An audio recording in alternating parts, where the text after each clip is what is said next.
Good evening. It's my privilege and pleasure to introduce the first of our distinguished guest speakers. He bears a famous name and needs very little in the way of introduction. Alfred Nobel, the Swedish chemist and industrialist, of course, was the man who invented dynamite and left his fortune to be used for the Nobel Prize. He himself was a bachelor, but Mr. Claes Nobel is his grand-nephew. He was inspired by the work of his distinguished forebear and has himself had the inspiration to found an organization which is called United Earth, of which he is still the chairman. And this organization has itself instituted a prize in the ecological sphere, which is not one of the Nobel Prizes. There's no prize for ecology. And this prize he calls Earth Ethics. He met Shri Mataji last year in India when he was the chairman of the World Philosophers Conference. So without any more ado, I'd like to invite Mr. Claes Nobel to come onto the stage, please.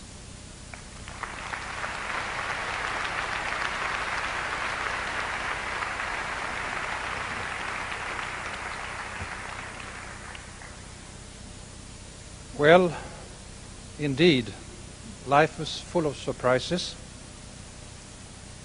After all, we are meeting here inspired by the message and work by Holy Mother Shri Mataji Nirmala Devi, and she is not here in body, but she is here in spirit. Also the wonderful letter that we recently heard from the Ayatollah Rouhani, which speaks very highly about the work and the mission of the Holy Mother, where he indicates the importance of women in the world, is neither here. And frankly speaking, only 36 hours ago, I did not know that I would be here tonight at the Royal Albert Hall, addressing this audience. Still, I say, dear Holy Mother, and I also recognize her husband, Sir C.P. Srivastava, in the audience. And I say, most importantly, dear friends, fellow seekers of truth, are you out there? Because with all this light, I can only see about 20 people in front of me. So say yes if you are here, then I know. Ah.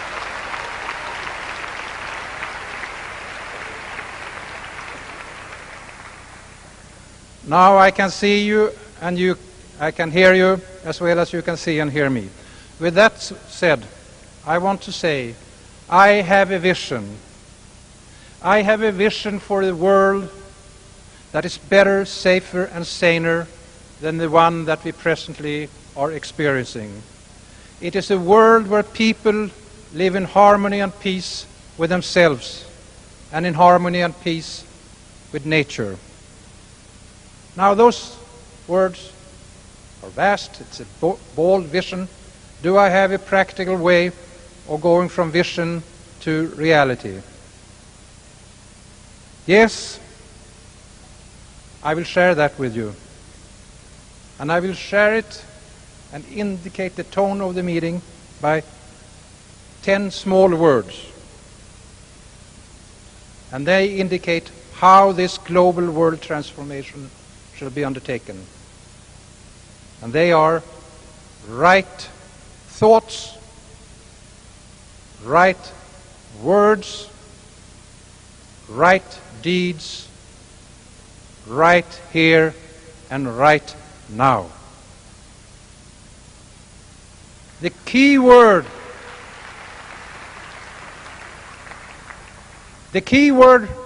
is, of course, right. This world is fighting about what is right. What is right to you might be wrong to me, or vice versa. It's a gray area. So we need a reference point, so we can distinguish between right and wrong, and between truth and lie. Tonight, Shri Mataji will show us what is right. Tonight, Shri Mataji will empower us to become the masters of our own destiny. And tonight, we will be guided by the knowledge of self-realization. We will do so in the light of truth. And we shall all know absolute truth and absolute peace. Now, 100 years ago, Alfred Nobel established the Nobel Prizes. These prizes represent excellence. We have prizes in chemistry, physics, medicine, literature, and peace. Of those prizes, I hold the Peace Prize to be the finest. And I want to tell you that Alfred Nobel listened to a woman. He listened to his secretary, Bertha von Suttner, in Paris 100 years ago, when she said, "Dr. Nobel, you should use your vast fortune for betterment of the world." Tonight, we are listening to another woman. We are listening to the message of Shri Mataji. However, I'm very much inspired, first by my uncle, and later on you'll hear by Shri Mataji. Alfred Nobel talked much about peace. He was frightened that his awesome explosive dynamite, which cleared up land for harbors and tunnels, could also be used for warfare.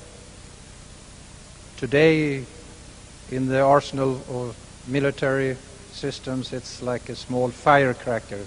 But at that time, dynamite was the most awesome destructive material. Now, Alfred Nobel thought basically about peace as absence of war. But I assure you that peace is much more than absence of war. And I see that peace exists in 4 specific areas. The first area is the peace that an individual has in him or herself. How do we treat our mind, our emotions, and our feelings? How do we treat our body? Are we slaves to other masters, or are we our own master? Until we have the inner peace in ourselves, we can never have an outer peace in the world.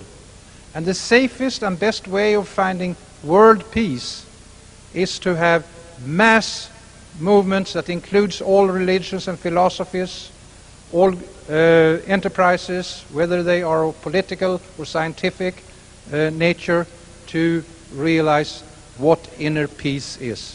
And that's what we are talking about tonight. Self-realization. What does self-realization mean?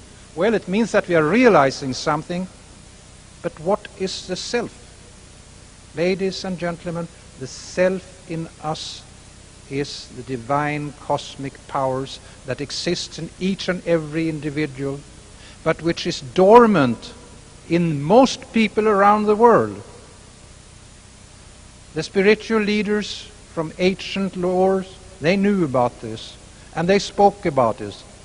But this secret of secret has been suppressed deliberately until Shri Mataji, with great courage and great wisdom, being an old soul, who decided by herself to come back to the earth at this critical time in our history in order to share her knowledge and wisdom, which is the Sahaja Yoga, which is instant self-realization, which is to activate the dormant principle that we all have, the Kundalini, and have the Kundalini to raise up, and thus we become what it says in the Bible: you are created in my image.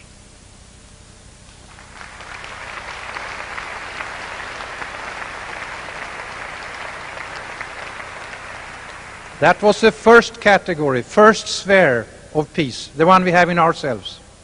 The next one is the peace that we have among each other, in the family, in our community, in our nation, that we have peace with other ethnic groups and with other religions, that we really become true, what I call active listeners, and as active listeners are able to put ourselves in the place, in the shoes of the other party.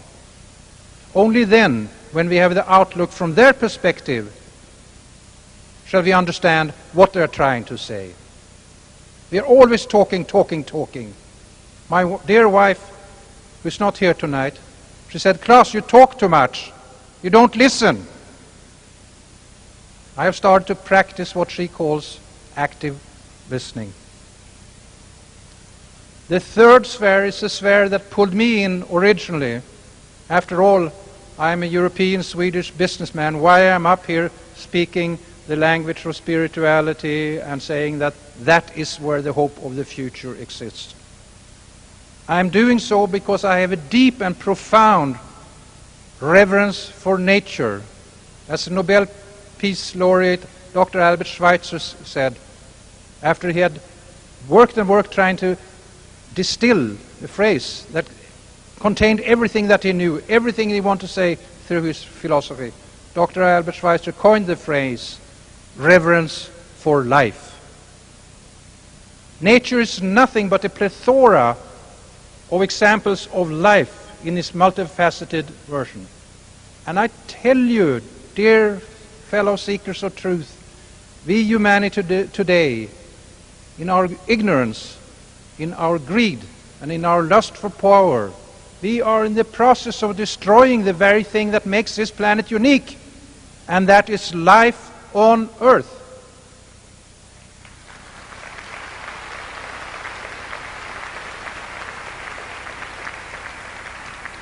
And so far, we do not know of another planet in the universe that harbors this miracle. Earth is like a blue jewel in space. And there's only one Earth. And this Earth is fragile. And we must take care of her and respect her. Earth is also called nature. We cannot break the laws of nature. We must live by the laws of nature. If we break them, Mother Earth will break us. And we are only one species of, we do not know how many species we have, 5, 10, 15 millions. But this we know. And this has been proven by the world's foremost scientists in Harvard University, United States, Dr. Edward O. Wilson. We are today bringing to extinction 250 species per day. That is as if we are deliberately and willfully pulling out thread after thread after thread of what consists the fabric of life. And Mother Nature will not let us continue doing that without correcting us as naughty children. The fourth sphere of peace is the peace that we shall know between ourselves and God. Any religion or any group who raises their arms and destroys its enemy in the name of God is not following what God has asked us to do. The world should not know of violence.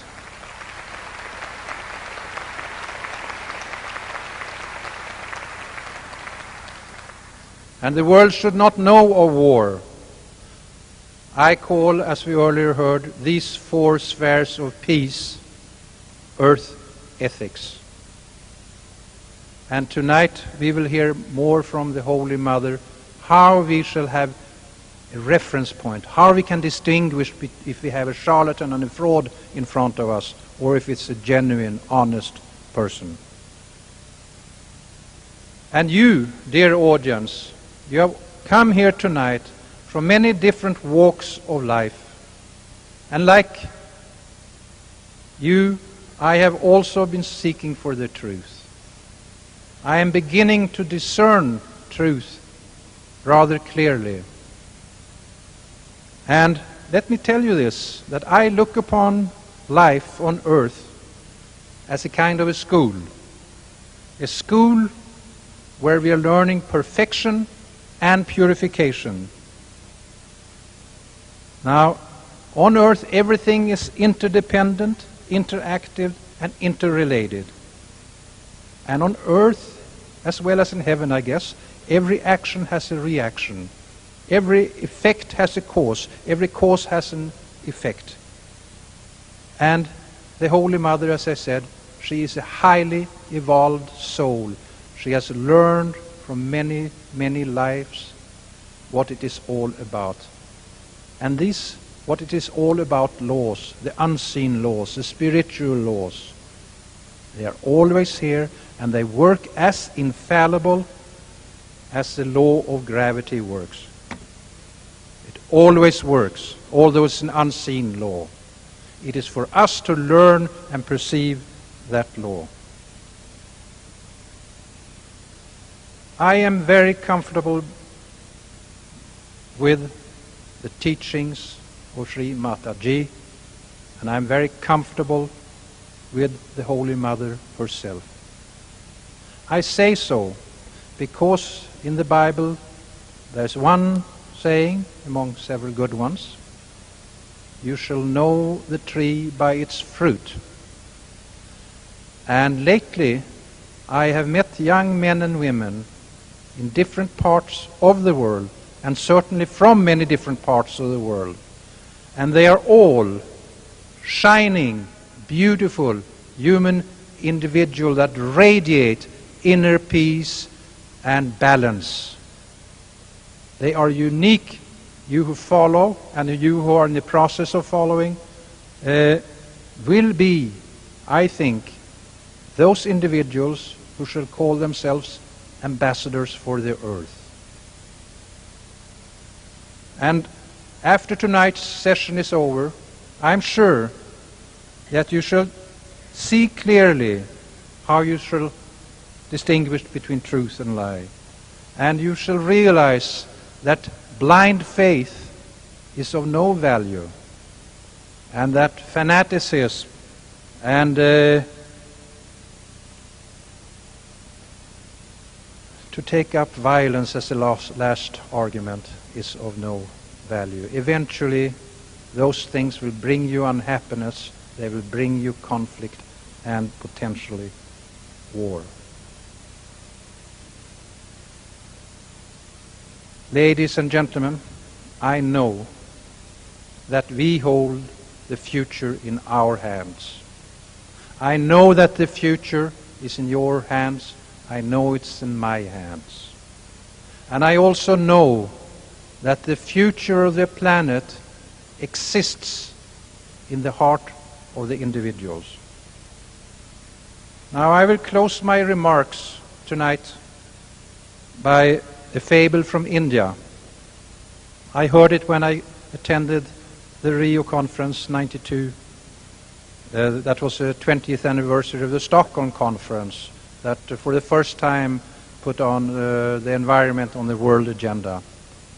In Stockholm 72 we had only two heads of state, the Prime Minister from India and the King of Sweden. In Rio 20 years later we had 110 heads of states.